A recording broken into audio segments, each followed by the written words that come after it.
Psychological warfare, or the basic aspects of modern psychological operations, have been known by many other names or terms, including MISO, PSYOPs, political warfare, hearts and minds, and propaganda. The term is used to denote any action which is practiced mainly by psychological methods with the aim of evoking a planned psychological reaction in other people. Various techniques are used, and are aimed at influencing a target audience's value system, belief system, emotions, motives, reasoning, or behavior. It is used to induce confessions or reinforce attitudes and behaviors favorable to the originator's objectives, and are sometimes combined with black operations or false flag tactics. It is also used to destroy the morale of enemies through tactics that aim to depress troops' psychological states. Target audiences can be governments, organizations, groups, and individuals, and is not just limited to soldiers. Civilians of foreign territories can also be targeted by technology and media so as to cause an effect in the government of their country.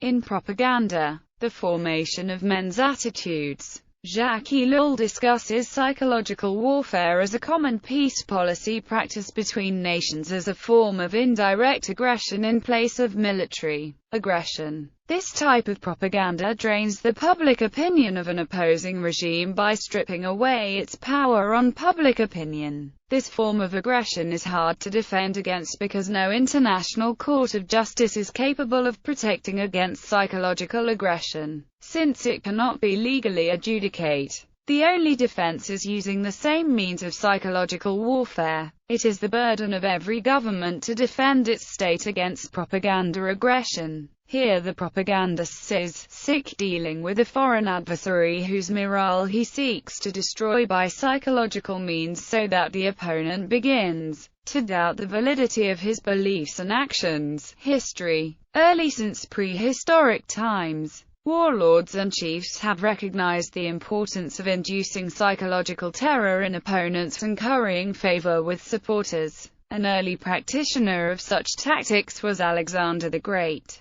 who successfully conquered large parts of Europe and the Middle East and held on to his territorial gains by co-opting local elites into the Greek administration and culture. Alexander left some of his men behind in each conquered city to introduce Greek culture and oppress dissident views. His soldiers were paid dowries to marry locals in an effort to encourage assimilation. Genghis Khan, leader of the Mongolian Empire in the 13th century AD, employed this technique, defeating the will of the enemy before having to attack, and reaching a consented settlement was preferable to actually fighting. The Mongol generals demanded submission to the Khan, and threatened the initially captured villages with complete destruction if they refused to surrender. If they had to fight to take the settlement, the Mongol generals fulfilled their threats and massacred the survivors. Tales of the encroaching horde spread to the next villages and created an aura of insecurity that undermined the possibility of future resistance. The Khan also employed tactics that made his numbers seem greater than they actually were. During night operations, he ordered each soldier to light 3 torches at dusk to give the illusion of an overwhelming army and deceive and intimidate enemy scouts. He also sometimes had objects tied to the tails of his horses,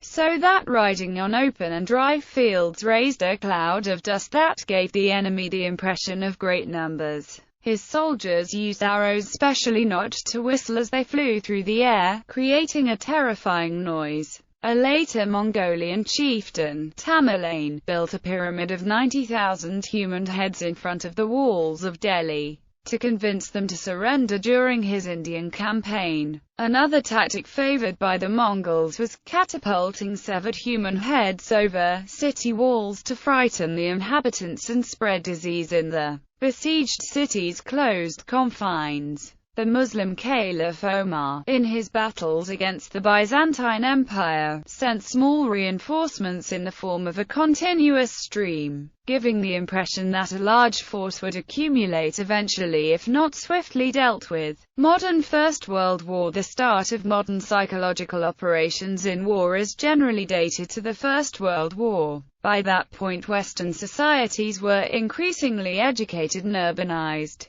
and mass media was available in the form of large circulation newspapers and posters. It was also possible to transmit propaganda to the enemy via the use of airborne leaflets or through explosive delivery systems like modified artillery or mortar rounds. At the start of the war, the belligerents, especially the British and Germans, began distributing propaganda, both domestically and on the Western Front. The British had several advantages that allowed them to succeed in the battle for world opinion. They had one of the world's most reputable news systems, with much experience in international and cross-cultural communication, and they controlled much of the undersea cable system then in operation. These capabilities were easily transitioned to the task of warfare. The British also had a fine diplomatic service that kept up good relations with many nations around the world, in contrast to the reputation of the German services.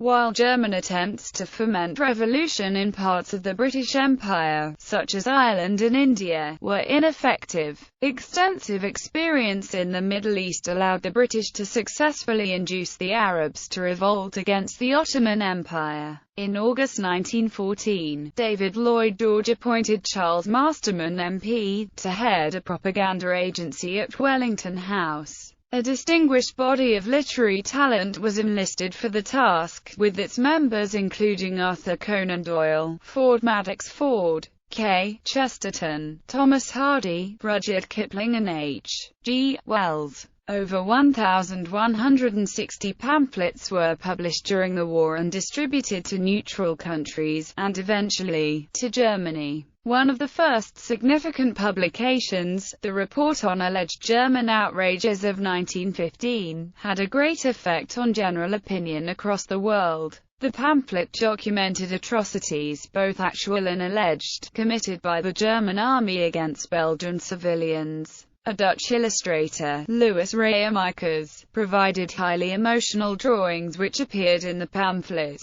In 1917, the Bureau was subsumed into the new Department of Information and branched out into telegraph communications, radio, newspapers, magazines and the cinema. In 1918, Viscount Northcliffe was appointed Director of Propaganda in enemy countries. The department was split between propaganda against Germany organized by H. G. Wells and against the Austro-Hungarian Empire supervised by Wickham, Steed and Robert William Seton Watson. The attempts of the latter focused on the lack of ethnic cohesion in the empire and stoked the grievances of minorities such as the Croats and Slovenes. It had a significant effect on the final collapse of the Austro-Hungarian army at the Battle of Vittorio Veneto. Aerial leaflets were dropped over German trenches containing postcards from prisoners of war detailing their humane conditions, surrender notices and general propaganda against the Kaiser and the German generals. By the end of the war, 1001 7B had distributed almost 26 million leaflets. At least 1 in 7 of these leaflets were not handed in by the soldiers to their superiors, despite severe penalties for that offense. Even General Hindenburg admitted that, unsuspectingly, many thousands consumed the poison, and Powers admitted to being disillusioned by the propaganda leaflets that depicted the use of German troops as mere cannon fodder. In 1915, the British began airdropping a regular leaflet newspaper Le Courrier de Relais for civilians in German-occupied France and Belgium. At the start of the war, the French government took control of the media to suppress negative coverage. Only in 1916, with the establishment of the Maison de la Presse, did they begin to use similar tactics for the purpose of psychological warfare. One of its sections was the Service de la Propagande Aérienne, headed by Professor Tonnelet and Jean-Jacques Waltz, an Alsatian artist codenamed Hansi. The French tended to distribute leaflets of images only, although the full publication of U.S. President Woodrow Wilson's 14 points, which had been heavily edited in the German newspapers, was distributed via airborne leaflets by the French. The Central Powers were slow to use these techniques, however. At the start of the war, the Germans succeeded in inducing the Sultan of the Ottoman Empire to declare holy war, or jihad, against the Western infidels. They also attempted to foment rebellion against the British Empire in places as far afield as Ireland, Afghanistan and India. The Germans' greatest success was in giving the Russian revolutionary, Lenin, free transit on a sealed train from Switzerland to Finland after the overthrow of the Tsar. This soon paid off when the Bolshevik Revolution took Russia out of the war. World War II. Adolf Hitler was greatly influenced by the psychological tactics of warfare the British had employed during World War I, and attributed the defeat of Germany to the effects this propaganda had on the soldiers. He became committed to the use of mass propaganda to influence the minds of the German population in the decades to come. Joseph Goebbels was appointed as propaganda minister when Hitler came to power in 1933, and he portrayed Hitler as a messianic figure for the redemption of Germany.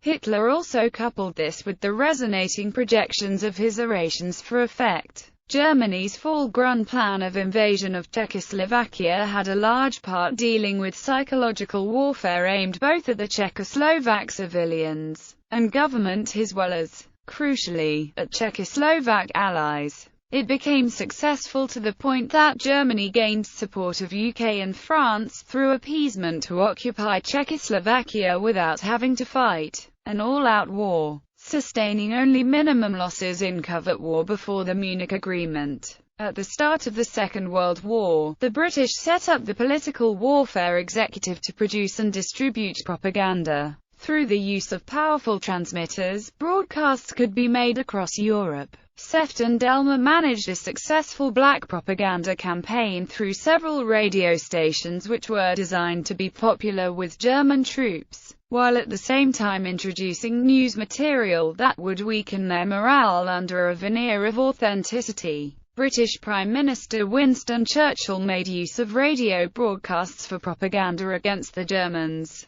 During the war, the British made extensive use of deception, developing many new techniques and theories. The main protagonists at this time were Air Force, set up in 1940 under Dudley Clarke, and the London Controlling Section, chartered in 1942 under the control of John Bevan. Clarke pioneered many of the strategies of military deception. His ideas for combining fictional orders of battle, visual deception and double agents helped define Allied deception strategy during the war, for which he has been referred to as the greatest British deceiver of WW2. During the lead-up to the Allied invasion of Normandy, many new tactics in psychological warfare were devised. The plan for Operation Bodyguard set out a general strategy to mislead German high commanders to the exact date and location of the invasion. Planning began in 1943 under the auspices of the London Controlling Section. A draft strategy, referred to as Plan Jail, was presented to Allied High Command at the Tehran Conference. Operation Fortitude was intended to convince the Germans of a greater Allied military strength than existed, through fictional field armies, faked operations to prepare the ground for invasion, and leaked information about the Allied order of battle and war plans.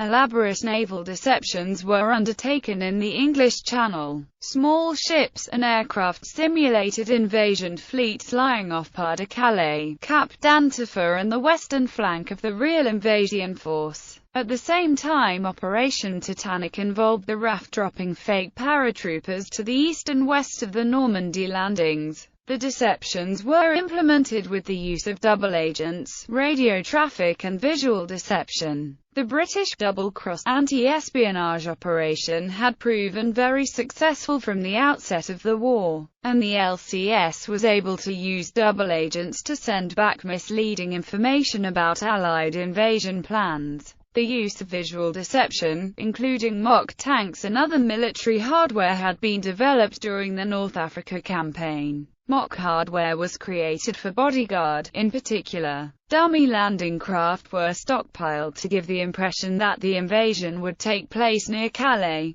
The operation was a strategic success and the Normandy landings caught German defenses unaware. Subsequent deception led Hitler into delaying reinforcement from the Calais region for nearly 7 weeks. Vietnam War. The United States ran an extensive program of psychological warfare during the Vietnam War. The Phoenix program had the dual aim of assassinating NLF personnel and terrorizing any potential sympathizers or passive supporters. Hoi program of the South Vietnam government promoted NLF defections. When members of the PRG were assassinated, CIA and Special Forces operatives placed playing cards in the mouth of the deceased as a calling card. During the Phoenix program, over 19,000 NLF supporters were killed. Recent operations. The CIA made extensive use of Contra death squads in Nicaragua to destabilize the Sandinista government, which was socialist.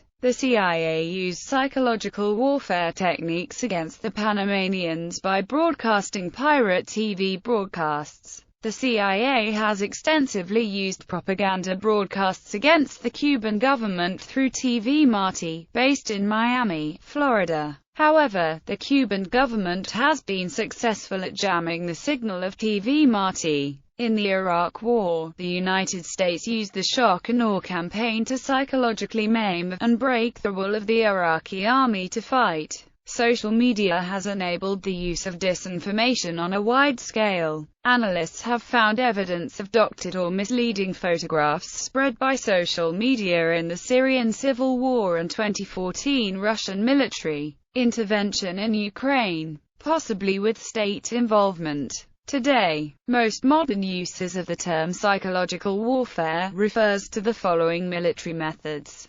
demoralization, distributing pamphlets that encourage desertion or supply instructions on how to surrender; shock and awe military strategy, projecting repetitive and annoying sounds and music for long periods at high volume towards groups under siege, like during Operation Nifty Package. Propaganda radio stations, such as Lord Haw in World War II on the Germany Calling station, renaming cities and other places when captured, such as the renaming of Saigon to Ho Chi Minh City after Vietnamese victory in the Vietnam War. False flag events, use of loudspeaker systems to communicate with enemy soldiers. Terrorism, the threat of chemical weapons. Most of these techniques were developed during World War II or earlier, and have been used to some degree in every conflict since. Daniel Lerner was in the OSS, and in his book, attempts to analyze how effective the various strategies were, he concludes that there is little evidence that any of them were dramatically successful, except perhaps surrender instructions over loudspeakers when victory was imminent. It should be noted, though, that measuring the success or failure of psychological warfare is very hard, as the conditions are very far from being a controlled experiment. Lerner also divides psychological warfare operations into 3 categories: white propaganda, omissions plus emphasis; truthful and not strongly biased, where the source of information is acknowledged; gray propaganda, omissions plus emphasis plus racial, ethnic, religious bias; largely truthful, containing no information that can be proven wrong, the source is not identified; black propaganda, commissions of falsification, inherently deceitful, information given in the product is attributed to a source that was not responsible for its creation. Lerner points out that gray and black operations ultimately have a heavy cost, in that the target population sooner or later recognizes them as propaganda and discredits the source. He writes, "This is one of the few dogmas advanced by psych warriors that is likely to endure as an axiom of propaganda. Credibility is a condition of persuasion. Before you can make a man do as you say, you must make him believe what you say." Consistent with this idea, the Allied strategy in World War II was predominantly one of truth. Modern use of psychological warfare is not limited to the military, but can be applied in the household as parents battle over custody of a child. As parents utilize the idea of "you'll never see your child again," they cause an alienation that psychologically changes their children, leading to mental damage in one or both of the parents as well. This alienation can cause a child to be more hostile toward whichever parent they do not currently reside with or live with for most of their time, thus psychologically destroying the morale of the parent targeted with hostility.